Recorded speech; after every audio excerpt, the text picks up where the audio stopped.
Hey guys, what's up? Back for episode 2 here. We're going to take a look at an Azir play made by Faker. It's the famed Shurima Shuffle. So we're going to take a look at the mechanics that are behind it. This video is going to be somewhat different than the last video. I'm going to try to explain it from both points of view, both TF and Azir. Look a little bit more at map awareness and why he's able to make this play and mistakes made by both sides. And then also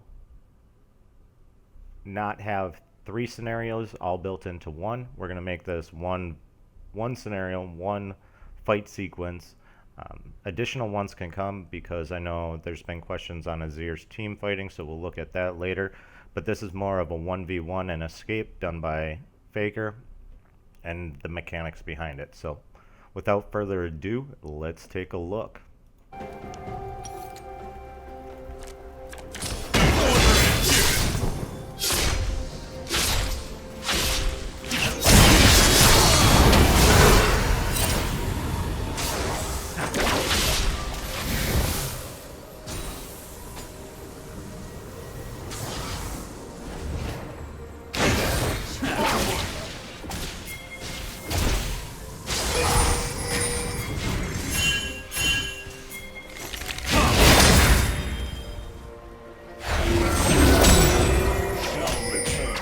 Alright guys, so there you have it. That is the Shurima Shuffle pulled off by Faker in Korean solo queue. Now we're going to take a look at why that was possible and how he was able to do it.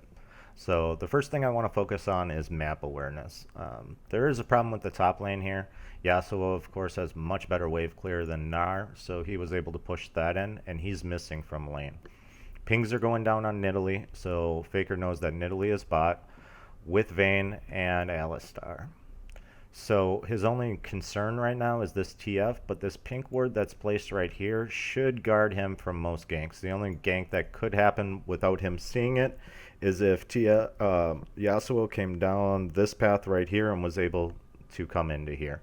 But without any creeps being in this area right now, there's not much for Yasuo to jump through, and it kind of limits what Yasuo is able to do. So the possibility of that happening is actually pretty low. So let's take a look. The first mistake, the crucial mistake made in this play, is that TF pulls his blue card and locks it in. This limits his possibilities for any type of return damage onto Faker, and Faker owns this lane as of this point because he locked that in. There's no kill pressure from TF when he locks in the blue card, and why he locked it in when there was no minions even near was a huge mistake on his part. There's really nothing else to say to that. So as we push this forward, right here is when the play starts to begin. Now, we still have the problem with Yasuo being up here, and he's not being spotted by blue. If I turn Fog of War on for blue, you can't see Yasuo, but their vision is in this area, and they do know Nidalee's in this bush. That was pinged out before. There's no way she could have made it up here by then. So I'm going to turn it all back on. Another thing to take note of as we slow this down so we can actually see the play being made is that he has another 2 seconds on his Conquering Sands, which is part of this Shurima Shuffle. Basically what you're going to do is you're going to start shifting sands toward this soldier. As you start to near the soldier, you're going to Conquering Sands then toward the character, hopefully behind him is what you want to do, so that when you hit your Emperor's Divide, you then push that character, in this case TF, back toward either your turret, back toward the middle of the lane so you can put some more damage on him, whatever that may be. So we're going to slow this down to 0.25 and we're going to take a look. One of the amazing things about this is how well he times his cooldowns. Now, when you look at this, he still has 1 second on. TF is just letting go of his blue card, which means he has, even with cooldown reduction boots, he is going to have a 5-second delay till he can pull up his gold card and stun Faker. So this is the time period in which it is open to make a move on him. So let's go back to Faker's point of view here. And before this cooldown is even done, he starts making his play toward TF. So he is now shifting sands in. He's going to Conquering Sands directly behind and hopefully hit TF at the same time right into an Emperor's Divide that knocks him back. The goal of this, whether you do it in this area right here, this one here or over here or here, is to extend these walls. By extending the walls, you make the escape much more difficult. When we look, both of them have their summoners left, so the actual kill pressure that's on either one of them is very low at this point. But if because Azir is a control mage, what he's trying to do is control this middle lane. He wants to get more damage done on TF's turret than is taken on his own. And right now they're pretty even. He's up in CS. He has 1 kill on the TF, but the lane overall is pretty equal. So as we see the plays start to get made, I'm going to lock this back on Faker again. You can see him starting to move toward his soldier. The difficult part of this is if you don't have low ping, this is really hard because in the distance between here and here, you have to then move your soldiers. So he has to then Conquering Sands to wherever he wants to go and end up. And like I said, it wants to be right in this area, so as he's going past, he hits TF, picks up the shield, and is able to knock him back. If you notice, his cooldown still is not up yet. Right now it's up. He immediately uses it, knocks TF in the perfect area, knocks him back. During this, he automatically raises another soldier. Well, not automatically. Uses his W, hits another soldier.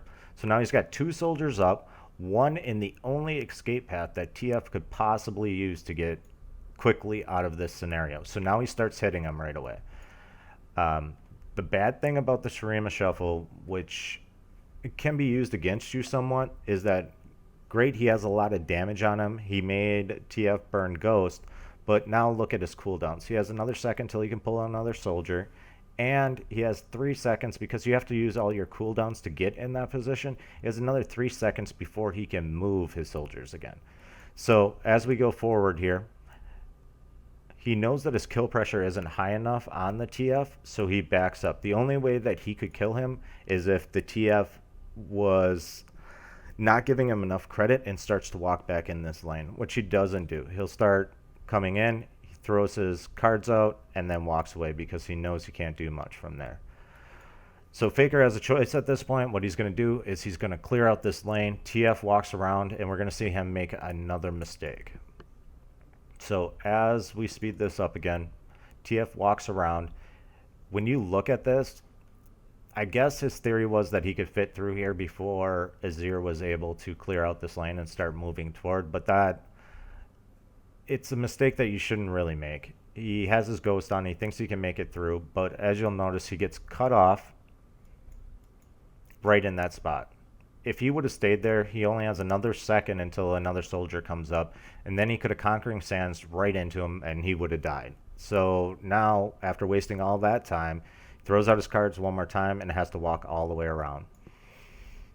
If you notice, he's taken free damage on his turret. He's got another 3 or 4 seconds till he can get around, and that was a huge mistake.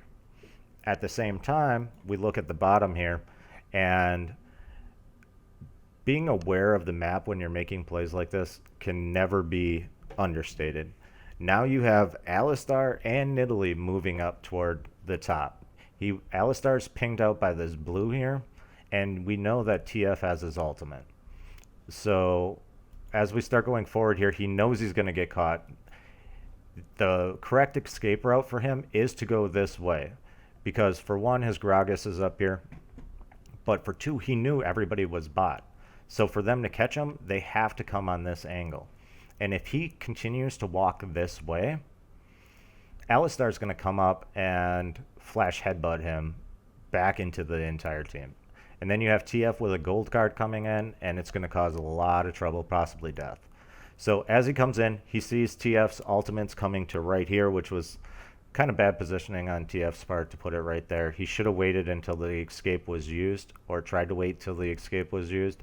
So at that point, then it's basically the same mechanics that you would use on the Shurima shuffle. He pulls out a soldier, throws him across the wall, and follows him across. At that point, Faker's safe, plays complete. He gained a lot of power on mid lane. And the thing is that though it was a flashy play and it didn't get a kill, he was able to take a lot of pressure off the map this way. His team's losing, they're down by 3k.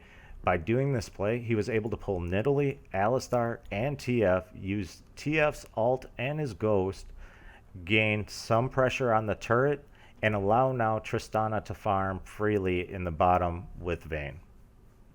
So now you have Tristana in the bottom versus only a Vayne. There's 3 mid. He's able to hold the tower after this. I'm not going to show it all, but he's able to hold the tower with his soldiers. There's not much they can do against that pressure from an Azir. It's hard to siege against an Azir. So there you guys have it. That's episode 2, taking a look at Faker playing the Shurima Shuffle with Azir. And if you guys have any comments, things you'd like to see in the future, anything like that, leave them in the comments below. I'll make sure to write back as soon as I can. Otherwise, I'll see you next time. Peace.